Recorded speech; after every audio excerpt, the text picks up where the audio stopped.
நிறைய வாசிக்கிற நபர், நிறைய எழுதுகிற நபர், நிறைய பயணிக்கிற நபர், நிறைய மனிதர்களோடு பேசக்கூடிய ஒரு நபர்.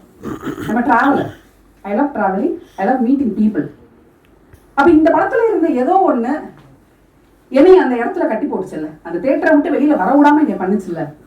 அது என்ன அப்படின்றத நான் ஒரு வாரமாக நான் யோசிச்சுட்டே இருக்கேன். எது என்னை பிடிச்சி கட்டி வச்சிச்சு அந்த தேட்டரில்? நாஸ்டால்ஜியாவா? நாஸ்டால்ஜியா எல்லாருக்கும் நாஸ்டால்ஜியா இருக்க தான் செஞ்சோம். நாஸ்டால்ஜியா இல்லை.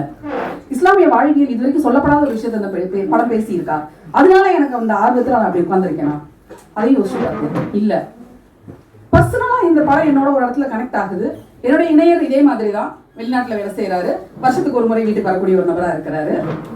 தலைவா இன்னைக்கு காலையில தான் வந்திருக்காரு. 6 மாசத்துக்கு பிறகு இன்னைக்கு தான் பார்க்குறேன். இன்னும் நாங்கள் ஒழுங்காக உட்காந்து ஒரு 5 நிமிஷம் கூட பேசலை. இன்னைக்கு பகல் ஃபுல்லாக நாங்கள் ஓடிட்டே தான் இருந்திருக்கோம். அந்த விதத்தில் எனக்கு அந்த படம் டச் ஆகுதா? ஏன்னா அது என்னுடைய கதையும் சேர்த்து பேசுது. அப்படி டச் ஆகுதா? அப்படியும் இல்லை, இருக்கலாம், அதுவும் இருக்கலாம். ஆனால் இது எல்லாத்த விட முக்கியமாக இங்கே இவ்வளோ பேர் நீங்கள் உட்காந்துருக்கீங்கல்ல, உங்களுக்கும் இந்த படத்துக்குமான ஒரு தொடர்பு ஏதோ ஒன்று இருக்குல்ல. நிறைய புதுமுகங்கள், நிறைய எனக்கு தெரியாத தோழர்கள் தான் இங்கே வந்திருக்கீங்க, உட்காந்துருக்கீங்க. அப்போ நம்ம எல்லாத்தையும் சேர்த்து இந்த இடத்துக்கு கொண்டு வந்தது எது? சம்திங் இஸ் தேர்ல, ஏதோ ஒன்று இருக்குல்ல. அது என்னவா இருக்கும்னு நீங்க நினைக்கிறீங்க? What you think it is? என்னவா இருக்கும்னு நினைக்கிறீங்க? ஆடியன்ஸ் கிட்டே கேள்வி கேட்போம். உண்மை. உண்மை. ஓகே, உண்மைன்னு சொல்றாரு. ஓகே, உண்மை இருக்கதான் செய்யுது. இன்னும் ஏதோ ஒண்ணு சாயம் பூசாத ஒரு நடிப்பு. ஓகே, வேற சொல்லுங்கப்பா. நீங்க தான் பதில் சொல்லணும். ஆடியன்ஸ் அமைதியா இருந்தா என்ன பண்றது? நீங்க ஏன் வந்தீங்க இங்க? Why do you? வாழ்வியல பேசுது. Good good. ஆடியன்ஸ் வேற ஏதோ உங்களை இங்க கூட்டு வந்துச்சு. நீங்க பெண்களை பேசுது. ஓகே, நீ வரலையாவே இல்லை. வேற எது உங்களை இங்க கூட்டிட்டு வந்துச்சு? இந்த இடத்துக்கு உங்களை அழைத்து வந்தது எது? யதார்த்த கள நிலவரம். Very good. ஏதோ ஒரு விஷயம் இந்த படத்துல எல்லார் லைஃபையும் டச் பண்ற மாதிரி இருக்கு. அதெல்லாம் என்னன்னு கேக்குறேன். காதல்.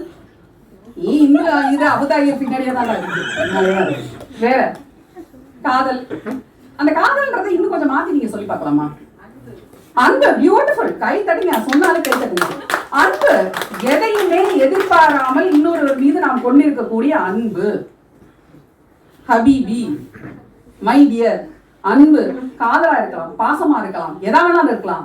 அல்டிமேட்டா ஒரே ஒரு விஷயம் தான் இந்த உலகத்துல ரொம்ப முக்கியமானது நான் நினைக்கிறேன். மனிதம். ஹியூமனிட்டி. நம்ம எல்லாரும் இருக்கிற மனுஷங்க தானே. யாரோ ஒருத்தருக்கு வலிக்கும் போது நமக்கும் அது வலிக்குது இல்ல. இந்த படத்துல ஒரு கேரக்டர் அழுவும் போது நமக்கு அது வலிக்குது இல்ல. இந்த படத்துல எனக்கு ரொம்ப பிடிச்ச அந்த ஒரு சீன் மட்டும் நான் சொல்லிடுறேன். சாலிஹா கேரக்டர் கணவர் வெளிநாட்டுல இருந்து வந்திருக்கிறாரு. இவங்களுக்கு தனியா ஏதாவது கொண்டு வருவாங்கன்னு பார்த்துட்டே இருக்காரு. இவர் 3 பொம்பளை ஆளுகளுக்கும் ஒரே மாதிரி சேலை கொடுக்குறாரு. எவ்வளவு வாக்குற வரும் நிஜமாவே. நானா இருந்தா அந்நேரம் கத்தி எடுத்து போய் சொருகி இருப்பேன். ஒரே சொருக்கு. ஏயா எனக்கு ஒரு 100 ரூபாய் விலை ஜாஸ்தியா ஒரு சேலை தனியா வாங்கி தர தெரியல உனக்கு அப்படின்னு அந்த போட்டு அந்த கோவத்தோடய போகுது. நம்மளால வேற லேபிள் ஒட்டி கொண்டு போறாரு. உனக்கு வேற பார்சல் வந்திருக்கு அப்படின்னு தூக்கிட்டு போய் கொடுக்குறாரு. அந்த மேல மாடியில அந்த அறையில நடக்கக்கூடிய அந்த சின்ன உரையாடல் கூட இல்லை, அது ஒரு ஊழல். நீ எனக்கு எதுவும் கொண்டு வரல அப்படின்னு. ஆனா அந்த ஊழல் அதை பேசிக்கிட்டே இருக்கும்போது அக்கா என்ன செஞ்சுட்டு இருக்கோம் தெரியுங்களா? தெளிவா மேல இருக்கிற ஜமுக்கால எடுத்து படுக்கையில வச்சுட்டு கோவமா இருக்காமா. என்ன ஒரு கோவம் பாருங்க. இவர் கடைசி இவர் போய் இது உனக்குதான் வாங்கிட்டு வந்தேன். சரி, எனக்கு தெரியுது இங்கதான் கடைசியில போய் முடிய போகுது. ஆனா அந்த காட்சி ஒரு கவிதை. ரொம்ப பொயட்டிக்கான ஒரு சீன். நம்ம நினைக்கிறோம்ல, பக்கம் பக்கமா வசனம் எழுதி பக்கம் பக்கமா மனப்பாடம் பண்ணி பேசினாதான் காதல். இல்லவே இல்லை, ஒரு காட்சி போதும். அதே மாதிரி ஒரு உமன் எம்பவர்மெண்ட்டுக்கு எனக்கு ரொம்ப பிடிச்ச ஒரு சீன். யூசுஃபுடைய காலம் முடிஞ்சு போச்சு. குடும்ப பொறுப்பு சாலிகா கைக்கு வந்துருது. Salika is the queen of the house. ஒரே ஒரு காட்சி பேன் பண்ணி காமிச்சிருப்பாரு. கீழே கிரவுண்ட் ஃப்ளோர்ல அந்த அறைக்குள்ள கிரில் கம்பிகளுக்கு பின்னாடி அவர் உட்கார்ந்துருப்பாரு யூசுஃப். அப்படியே கேமரா பேன் ஆகி மேல போகும். அந்த மாடியில இந்த அம்மா அப்படி கையை பிடிச்சிட்டு அப்படி நிற்பாங்க. உப்பரிகையில ராணி மாதிரி. என்ன ஒரு பொயட்டிக்கான ஒரு போர்ட்ரேட். அந்த குடும்பங்கள்ல யார் அதிகாரத்தை கையில வச்சிருக்கிறதுன்னு நடக்கக்கூடிய அந்த நுட்பமான அரசியலை பியூட்டி. ஒரே ஷாட் தான், பேச்சு கிடையாது, டயலாக் கிடையாது, வளவளா கொலவளா, நத்திங். சிம்பிளா ஒரு கேமரா பேனிங் ஷாட். கீழே இருந்து அப்படி மாதிரி பொயட்ரி, ஷியர் பொயட்ரி. இந்த படத்துல இந்த மாதிரி நம்ம பார்த்து பார்த்து ரசிக்கக்கூடிய ஒவ்வொரு காட்சியும் அப்படி. லெட்டர் எழுதுவாங்க நிலோஃபர். அந்த லெட்டர்ல என்ன இருக்கு நானும் புடிச்சு பாக்குறேன். அந்த பாட்டுல வரும் என்ன எழுதுறாங்க, என் அன்பு அபுதாஹில். அதை தாண்டி ஒரு வார்த்தை காட்டல. அநியாயம் தெரியுமா? அந்த பையன் எழுதுன லெட்டர் மட்டும் கலர் கலர் ஸ்டிக்கரா ஒட்டி மேலேருந்து கீழே வரைக்கும் தெரியும். நம்ம நிறைய ஒர்க் பண்ணிருக்கீங்க. Very good, hard work. Full sticker ஒட்டு அடிச்சு ஒட்டிங்க எல்லாருக்கும் ஸ்டிக்கர். ஆனா அந்த ஒரு லெட்டரை கொடுக்கறதுக்குள்ள அந்த ஃபேஸ் வந்து சொல்லக்கூடிய அந்த அந்த மொழி இருக்குல்ல, அந்த காதல் மொழி இருக்குதுல்ல, நிறைய ரொம்ப பியூட்டிஃபுல்லி எமோட்டட் இருக்கார். ஏன்னா ஒவ்வொரு சீன்லையும் அந்த கேரக்டர் வந்து எப்படி வந்து தன்னுடைய ஃபீலிங்ஸை வெளிப்படுத்துதுங்கிறத காமிக்கிறது இருக்கு இல்லையா, ரொம்ப பியூட்டிஃபுல்லா வந்து அதை அவர் செஞ்சுப்பார். அந்த கடைசி காட்சியில அந்த பொண்ணை பார்த்த உடனே இவருடைய ஃபேஸ் அப்படியே டக்குன்னு வந்து எமோஷன் அப்படியே மாறும். அந்த சீனும் அப்படியே கீழே மலையிலேருந்து இப்படி ஏறி மேலே வருவார். வந்தவொடனே அந்த இடத்துல நின்று இப்படி திரும்பி பார்ப்பார். அந்த ஃபேஸ் அப்படியே கேமரா ஃபேஸை மட்டும் தான் காமிக்கும்.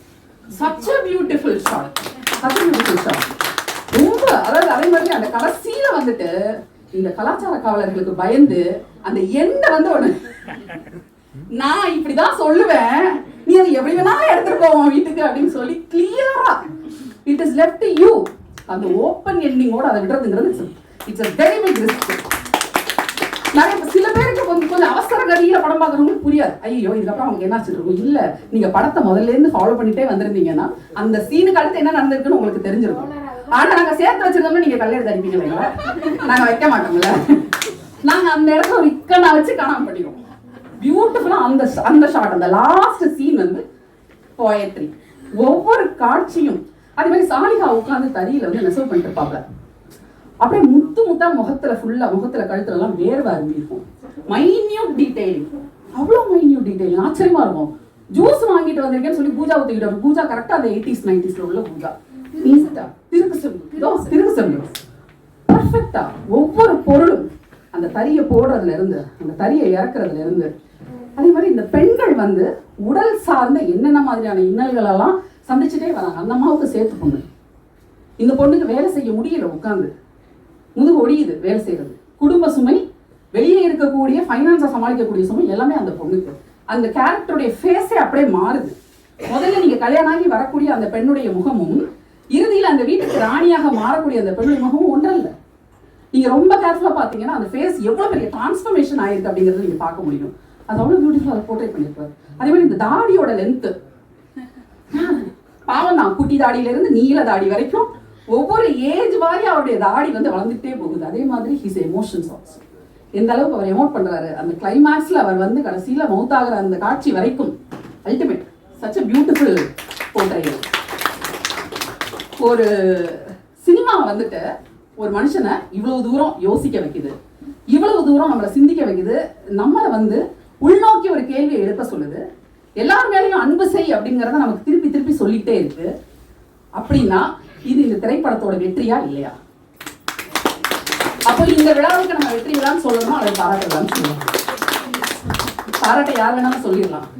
வெற்றியை கொண்டாடுவது அப்படிங்கிறது நம்ம தன்னலம் இல்லாமல் மனிதத்தை மட்டுமே நம்ம நேசிக்கிறவங்களா இருந்தா மட்டும்தான் எல்லாருடைய வெற்றியையும் நம்மளுடைய வெற்றியாக நம்ம கொண்டாட முடியும். So we are here to celebrate the success with humanity.